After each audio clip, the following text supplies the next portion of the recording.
எங்க அரசியல் கட்சின்னு இருந்தா கொடி வச்சுக்கலான்னு சட்டத்திலே இருக்கு. வச்சிருக்கா இல்லையா? எந்த ஒரு சங்கம் ஆரம்பிச்சாலும் உடனே கொடியோட தான் சங்கத்தையே ஆரம்பிக்கிறாங்க. எல்லா சங்கத்துக்கும் கொடி இருக்குது. ஆனா கொடியெல்லாம் வச்சுக்கோங்க, ஆனா ஏற்றக்கூடாது.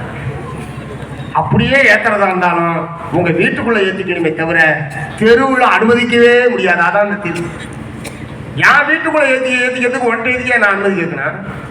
நீதிமன்றம் சொல்லிதான் நான் என் வீட்டுக்குள்ள கொடி ஏற்றணுமா?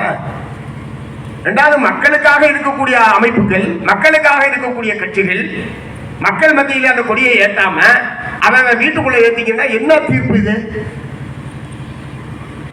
ஆகவேதான் அதை எதிர்த்து மார்க்சிஸ்ட் கம்யூனிஸ்ட் கட்சியின் சார்பில் இந்த தீர்ப்பை மறுபரிசீலனை செய்ய வேண்டும். இந்த தீர்ப்பை நாங்கள் ஏற்கவில்லை, இது அடிப்படை உரிமையை பாதிக்கக்கூடிய ஒரு விஷயம் என்று சொல்லி நாங்கள் நீதிமன்றத்திலே வழக்கு தொடுத்திருக்கோம்.